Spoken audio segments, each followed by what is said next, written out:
Yo guys, so for today's video, ako ay sinama na aking kapatid sa outing nila. For today's video, ayun nga, kasama nga namin ang co-teacher ng ate ko na si Ma'am Rose at ang anak niya. Nag-stopover nga kami dito sa 7-Eleven dahil may kailangan siyang bilhin. Kaya kami dito ay tamang hintay lang. Tamang-tama ang pag-aya sa akin ng aking panganay na kapatid dahil ngayong bakasyon ay hindi pa ako nakakapagdagat. Kaya sakto ang aking pagsabit. Kaya palang kami Kaya pala ang tagal ninyo. Hi guys! Hi! Mami, video vlog niya. Dali. Welcome to Subic Beach! Ayun nga, as usual, late na naman to. Sa daming nangyari ay matagal ako bago nakapag-edit. Buti na lang at nag-drive-thru kami bago dumiretso dito. Kaya ayun, at tamang kain muna kami dito sa Gedli. Maya-maya nga lang pala ay naglibot-libot na muna kami para makita ang kapaligiran. Ayos na ayos dito, konti ang tao at ang linaw ng tubig. Mukhang makakarami kami dito ng picture.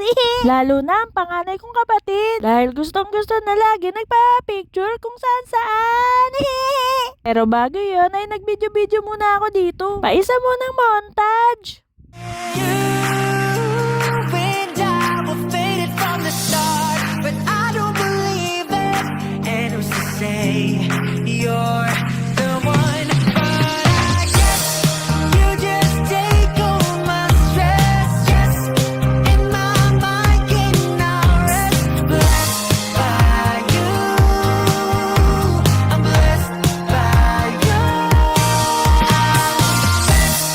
Don't know how to suppress this thing, so now I'll confess a dream come true.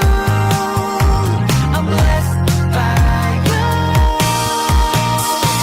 O diba ang ganda ng kanta no? Na-impluwensyahan ako ng ate ko at ng pinsan ko dahil araw-araw na nila pinapatugtog yan. Pagpunta sa shop at pauwi galing shop.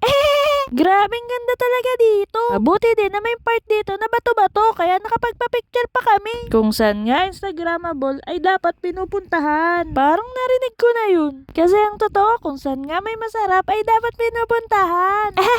Maya-maya nga lang pala ay nagpicture na rin kami.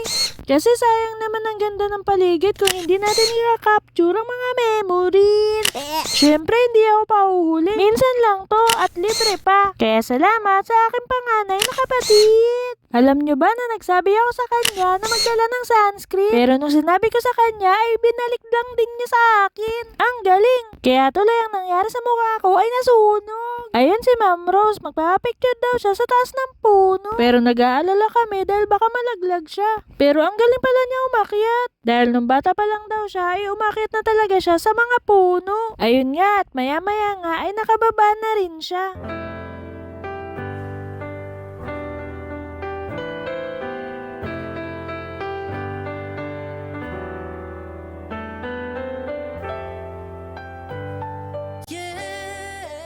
Ayun nga. May kalugar. Ayun nga, at maya-maya nga ay nag-uwian na rin kami. Pero dumaan muna kami dito para kumain ng dinner. Kain na kayo. Salamat. I-video mo yan at dito naman ay libre kami. Lord, bless mo po si Ma'am Rose. Dito nga ay nag-pray na si Ate Grace. Salamat kay Ma'am Rose sa masarap na dinner namin. Salamat din sa mga co-teacher ng ate ko na nakasama ko sa outing na iyon. Kita-kits ulit sa susunod na outing. Pero bago ang lahat ay magpipicture na naman kami. Siyempre hindi na yun mawawala. Mas maganda kung meron ka nababalikan sa bawat pangyayari sa buhay mo, di ba? Kaya dito ko na tinatapos tong video na to. Hanggang sa susunod. Paalam, mamamamam.